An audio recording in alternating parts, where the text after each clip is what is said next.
you're here because you're really struggling to let go of your ex and it feels near impossible, and you're wondering if this is ever going to change, if you are always going to be thinking about them and feeling anxious and sad every time you think about them. Well, before we dive into today's episode, I want to invite you to my free masterclass, How to Let Go of Your Ex. And this masterclass is really going to help you if you are in this space. I'm going to be breaking down the exact anxious attachment dopamine loop that we find ourselves circulating and why we can't seem to loosen our grip. And I'm going to give you a solid plan on how you can start to loosen that grip going into the new year. And you get to do this alongside myself, but also a supportive community of people that are also going through the same thing. Like I said, this is absolutely free, so I'd love for you to join us on January 20th. To sign up for the masterclass, you can find the link in the show notes below. All right, let's get into the episode.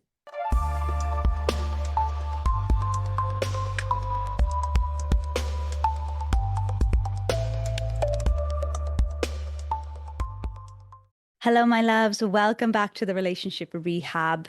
This is the first episode for 2026 here on the podcast. And if you are new here and you're joining us, welcome. I am Samantha, your attachment trauma therapist and breakup coach. I hope that your Christmas and New Year holidays have been restful, or maybe it has been challenging, and that's okay. I hope that you gave yourself lots of compassion and comfort to get through it. And it's interesting around this time of year, Christmas and the end of the year in general, the most separations happen during this time.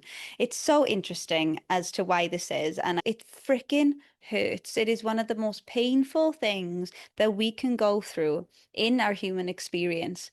But I really do believe that it can be the most transformative as well. My big breakup 13 years ago happened on Boxing Day, the day after Christmas.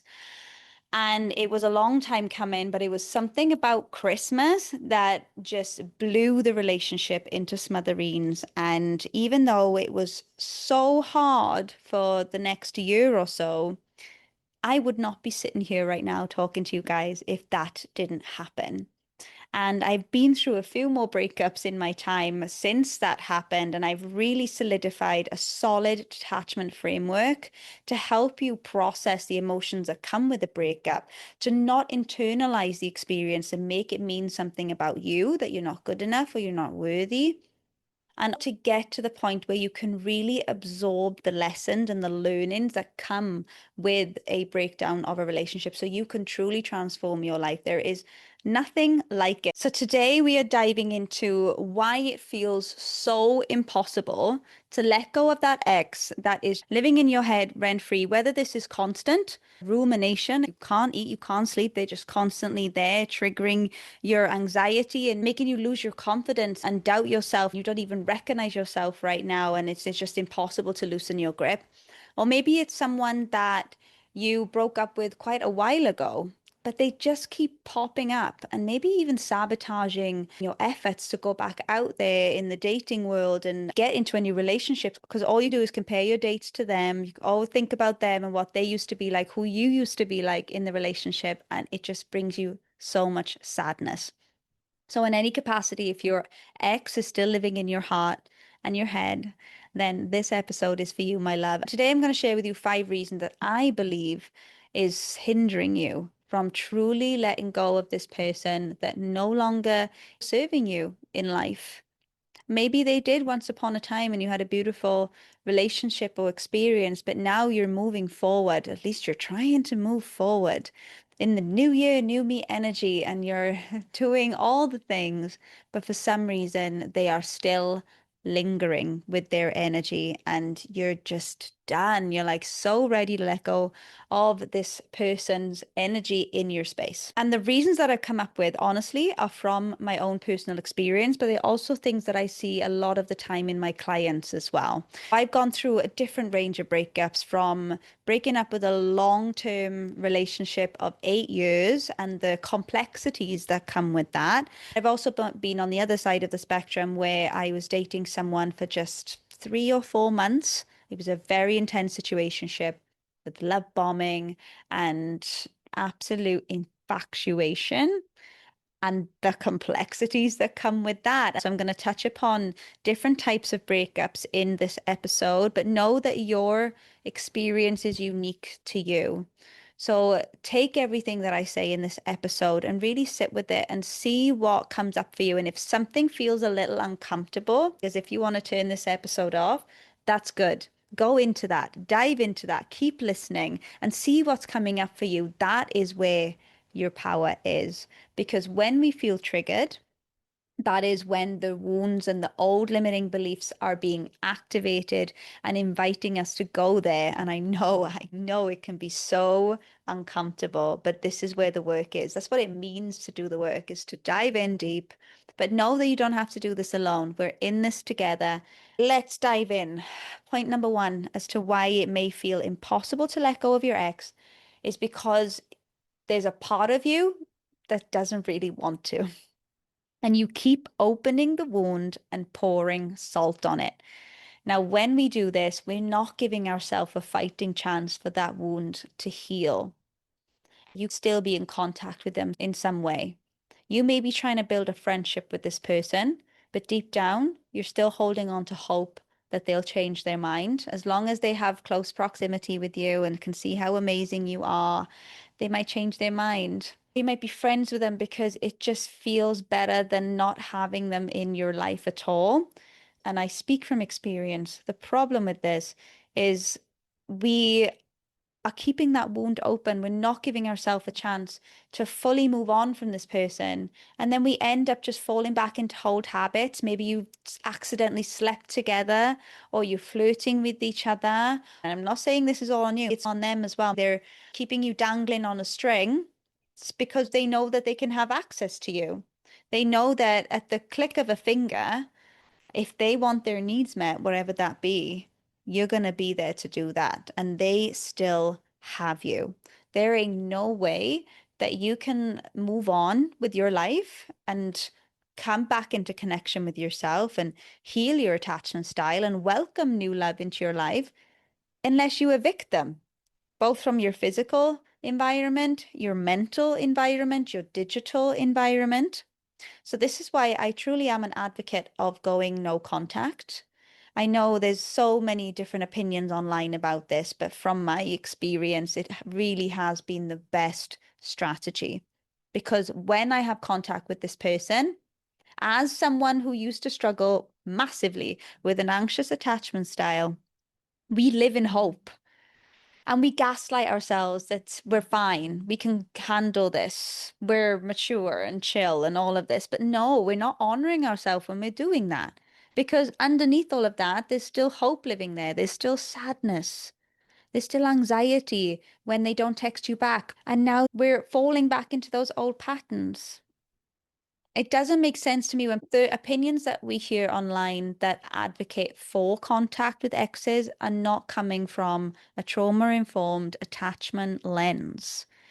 If you are someone with an anxious attachment style, I promise you, no contact really is the best solution. It gives you that space to truly come back to yourself. Otherwise, you will always be thinking about them. You will always be putting them first above yourself. They need to be completely removed. When it comes to blocking them, I also advocate for that. If that's necessary for you to go complete no contact, and what this means is removing them from your social media feed, from your WhatsApp conversation feed. Archive the conversations, block them. If you find yourself tempted to go onto their social media, stalking their posts and stories, every time you do that, every time you respond to their text messages, every time you go onto their stories, you're literally poking at your wound in your heart. I'm not saying all this is your fault. I know that they're trying to keep you as a friend. I know that they're trying to keep contact in some way, but it is up to you to set that boundary because you need to do what you need to do to create the best environment for you to allow your heart to heal. Another way that we maintain contact and pour salt in our wound is keeping in touch with their family. I get it. I had a relationship for 2 years where I lived with this family. They were my family. And if anything, it was more heartbreaking to leave their family than it was to leave him. He moved to another country. So I stayed living with the family, even though we were broken up. I stayed for like at least 3 more months because I couldn't bear to leave. And by staying with the family, it was my way of staying close to him. And did it serve me? In a way, it did. It lessened the pain in the moment, but it definitely prolonged it. It was short-term gain, but long-term pain. I think if I had just gently, assertively cut the cord, it doesn't have to be immediate, but not living with them for an extra 6 months. I could have went and found my own place. So it is a process, like it doesn't have to be like get the meat cleaver out and sever all the ties and the cords. I mean, if that's what you feel like needs to happen to serve you, go ahead. And for the next year or so, I remained in very close contact with them. And of course, I loved them. Of course, I wanted to stay in contact with them because of them as individuals. But if I'm truly honest with myself, it was also because I wanted that illusion of closeness with him. And there was a part of me that thought that if I stayed pally pally with the family, I still have my foot in the door. I can still somehow figure out how to get back into the family and with him. Is it easy? No. Is it necessary? Yes. For me at the time, yes. And 6 years later, I've been able to get back into contact with the family. I've been able to get back into contact with him. If you listen to one of my recent episodes, we actually met back up after 6 years of no contact. So this isn't a permanent forever thing. This is just what you need in order to get through your healing process, to get to the other side of the tunnel. And until you can say that I no longer hold feelings for this person, and this is just an individual that I had a shared experience with a few years ago. And once upon a time, we had so much love for each other, and we can now look back, not in anxiety or sadness or anger, but in fond memories. That's when you know that you've truly moved on. Until then, distance needs to be created and boundaries need to be set. A little bit about why we keep ourselves in this space of self-torture, really, because we are torturing ourselves every time we poke and prod at the wound. Because we're living in hope that we can maybe get back with this person. Even on a conscious level, you're probably denying it because you know that they're not good for you. You know that this isn't someone that you want to be with and that you would never get back with them because of how they treated you or how they did the breaking up. But subconsciously, your inner child, your nervous system wants them back because they represent something that you feel like you're missing right now. Connection, love, comfort, approval, validation, whatever that may be. And the brain's job when we are in pain is to find the simplest and easiest way to get us out of pain. And for some reason, they seem to think that getting back with our ex is the simplest and easiest way, rather than going down the long road of going through the grief process and feeling the feelings and learning the lessons and doing it differently next time. It takes a lot of self-trust in order to take us through that process. And I know for me, 100% could not do it alone. Having a support system is absolutely vital to keep you in check around this as well. If you know that you need support because you are stalking their socials and keeping in touch with them and allowing them to keep you dangling on a string, surround yourself with some good girlfriends who will call you out. Get a coach or a therapist like myself who will keep you accountable and will be there by your side, holding your hand through the whole process because you're not meant to go through this alone. This is too painful to go through this alone. And this is why I'm so passionate about creating a community around this as well. So we are giving into this illusion of closeness every time we poke at the wound and have that little snippet of contact with them. And it keeps us trapped in this dopamine loop. And what this dopamine loop does every time they send us a message or respond to our message or like our comment on their post or story, it gives us like a little breadcrumb of dopamine and we feel really good in that moment. And then it soon wears off, and we're looking for the next fix and the next fix. And every time we look for the next fix, we might be starting to feel shame. Oh gosh, I did it again.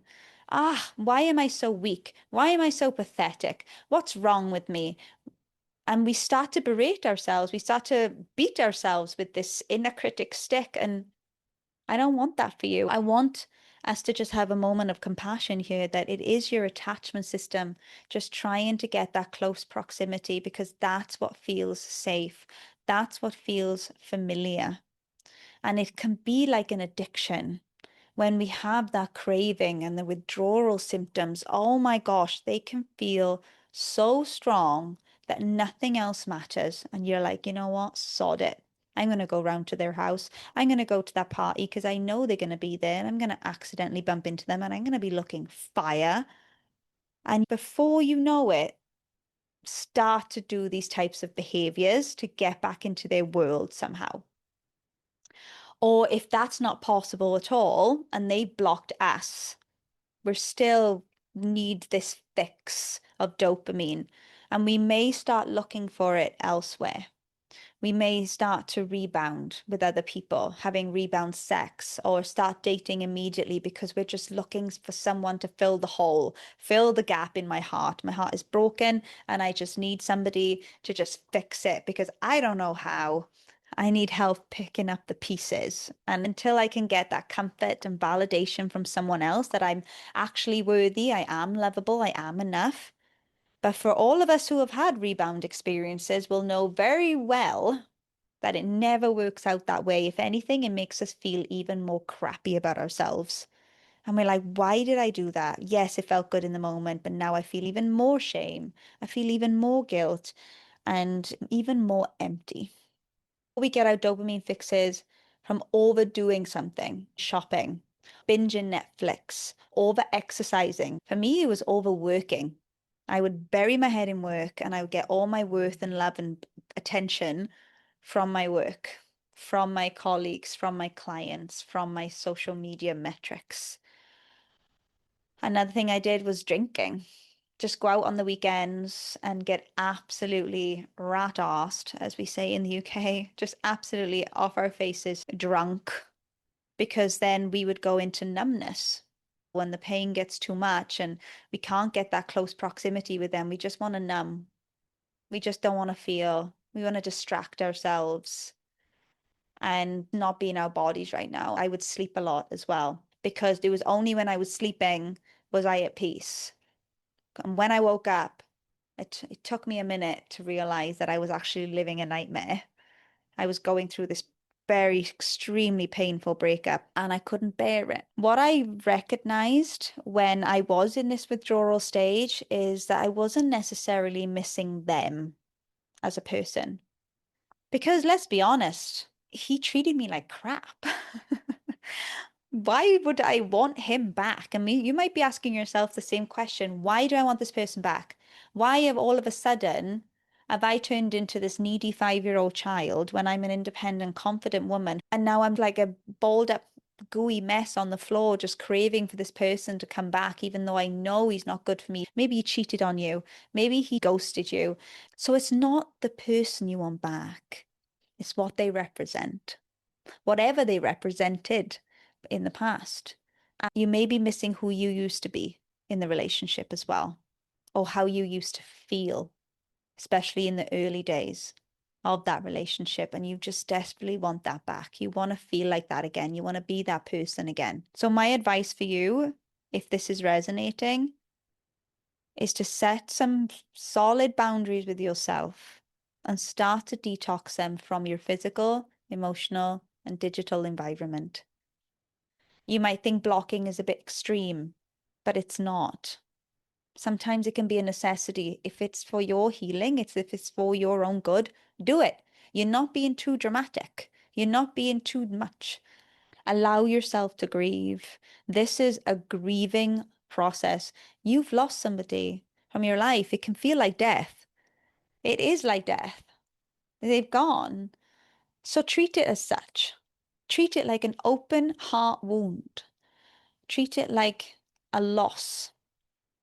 And you're not just losing them, You're losing their family. You're losing the visions and the plans that you may have had together, the fantasies and the illusions and the potential that we saw in this person. We're grieving all of that. We're grieving everything that they represented. We're grieving the life that we used to have. That is huge. I can't stress this enough to really allow yourself the space and the permission to do everything you need to do to move through this.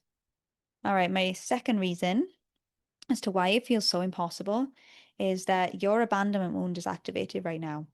If you're listening to this episode, chances are that you have an anxious attachment style, which means you have a pretty big abandonment wound. Now, abandonment is something that we all feel. It is a primal fear. And when we link it to the tribal days, if we were to be rejected, abandoned, excluded from the tribe, we would not survive. Now, a lot of things have been advanced in society and around us, but what hasn't advanced is our brain. We're still dealing with ancient machinery up here that lives in survival mode when we feel like we have been cast out of the tribe and abandoned. So universally, this is felt. But when we have an anxious attachment, the abandonment wound, it runs deep because we have had childhood experiences where we have either been physically abandoned, and this could look like being put into foster care, to a parent going into hospital, or a divorce. As a child, you couldn't make sense of your reality. You could only make sense of the fears that you hold inside your reptilian brain. And your dad or mum leaving the house during a divorce was something that threatened your survival mechanisms. And you thought you were going to be abandoned. Or it could be from the consistent ways that you just didn't get your needs met as a child. You needed love and attention and reassurance, but you didn't get it. Instead, you got a parent who was super stressed out in their own stuff, hasn't got the energy to deal with it, and just shouts at you instead. In that moment, when you're getting that love withdrawn from you, it's like being rejected. It's like being abandoned. And when we go through separations, it brings all of that back up to the surface. It's been laying dormant in there for a while. It's buried deep, deep, deep, but it can be felt in the body through nausea. You might feel really sick to your stomach. You might not be able to eat. Your chest might be tight. You can't focus. You can't think straight. And another thing that we used to do as children, because we couldn't make sense of what was happening, is we start to create stories. We still do this as adults. If you are going through a breakup that doesn't make sense, maybe your partner just all of a sudden pushed you away, they turned nasty and just completely disconnected from you, ghosted you, blocked you, whatever it is. Now we don't understand what's happened. We don't get what's going on in their minds. Like, why has this happened? So now we go into rumination. Was this something that I did? Did I say something wrong? Did I do something wrong? What's wrong with me? If only I did it this way, if only I did that. And we just start creating stories around this breakup because our brain is trying to make sense of everything. Overthinking at 2 a.m., going through the messages, and we start to internalize the experience. We start to blame ourselves. We start to shame ourselves. And this is a really dangerous place to be because if we get stuck in this place, you are carrying all of that into your next relationship. And that's why it's so important to really see this as a sacred process. You need to rebuild yourself, rebuild your confidence that has been shattered all over the floor from this experience. Breakups are painful, don't get me wrong, but can be used for so much healing if you allow yourself to go to those places. You don't have to go alone into those dark places. Deep down, your soul knows this is your opportunity to grow, to heal, to flourish, to completely transform into the version of yourself that you're meant to be. Reason number 3, it feels unfinished in some way. I remember going through that intense situationship and it ended so abruptly. And all the visions and ideas and fantasies I had for us and the relationship and my life, because relationships gave me a sense of direction. If I was dating someone who lived in a different country, I was like, okay, now I have a sense of direction. I can go live in that country. And again, it comes down to self-trust. We don't trust the choices that we make for ourselves, or we just don't know ourselves well enough to know what we want out of life. So instead, we follow someone else's dreams. I did this. This person lived in a different country to me, and I was like, yep, I'm sorted now. I can just move here and I can get a job here, and we're going to live happily ever after. And it ended abruptly. So all those visions went right out the window, and I felt so raw because it felt unfinished. I didn't feel like we've had any closure. This person was very confusing in the way that they ended things. There was no clear ending. They said certain things like, I really like you as a person and I wish that I could be in relationship with you, but I'm not ready yet. This gives you the illusion that one day they will be, but it really is just something that they're saying to try and soften the blow, and they don't understand that it's actually making the situation worse. They're not doing the loving thing of allowing you to be released so you can grow from this experience. So let's take responsibility here for ourselves because that's all we can do. All we can do is control ourselves and our actions and our emotions. We can't control everyone else. So, what boundaries do we need to put in place in order to create some distance from this person? If they're not willing to do it, I know it sucks, but we need to step up for ourselves in that moment. Reason number 4, you've put them on a pedestal. We now start to see them as better than us because we want them, but they don't want us. They've rejected us, abandoned us, and maybe they've even started dating someone else. And that really, really hurts. And this can create a lot of beliefs around our worth. And we can still have those rose tinted glasses on. We need to knock them off the pedestal. And we do this in unhealthy ways sometimes by seeking revenge, which feels good in the moment, but long term is not the best strategy. We can channel rage in a different way. It's a powerful emotion, an essential emotion. And when my clients get to this space where they are in their rage stage, oh, I'm excited. All right, now we're moving through it. Deep down, all we want is to be chosen. But this is the time where we need to come back and choose ourselves. We need to stop giving them the power to take our pain away and realize and remember we also hold that power to move through our pain. Knock them off the pedestal, not by seeking revenge, but by reminding yourself of why this breakup is happening. Maybe they cheated on you. Maybe they did something that really hurt you. Maybe this person is not aligned with you. Sometimes we focus and amplify the good and forget about all the bad. So when we remind ourselves of the reasons why this breakup is happening, it can bring you back into balance. And lastly, my final point, my loves, point number 5. If you're here and your breakup only happened a few days ago, a month ago, even a couple of months ago, and you're already like, okay, I'm done. I'm ready to let go of this person. I just want them out of my system. I just want to move on. I want to find someone else and feel like myself again. You're rushing the process. I know you want to get over it already because it's painful. But when we rush the process, we are in danger of suppressing our emotions. We're not extracting the lessons from this experience. We're going to rush into something new, and God will continue to send you the same lessons until you listen. It's a different person, but it's the same experience and the same thing happening. And then it starts to develop into a pattern. There is no timeline. I know you're probably asking people, how long will it take for me to get over this? You may have found some stupid TikTok video that says for X amount of months that you've been together, it's going to take X amount of weeks or months to get over them.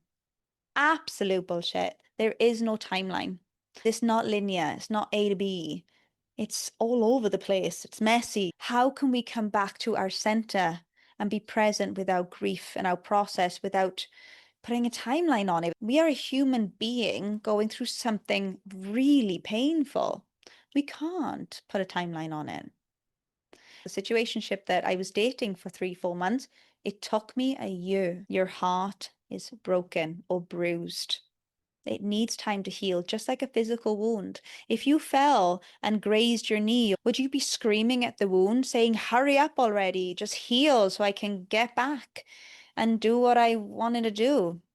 I mean, you might, but it's not going to quickly heal for you so you can get back into the gym. No, it won't. It takes time. Just like a physical wound takes time to heal, so does an emotional one.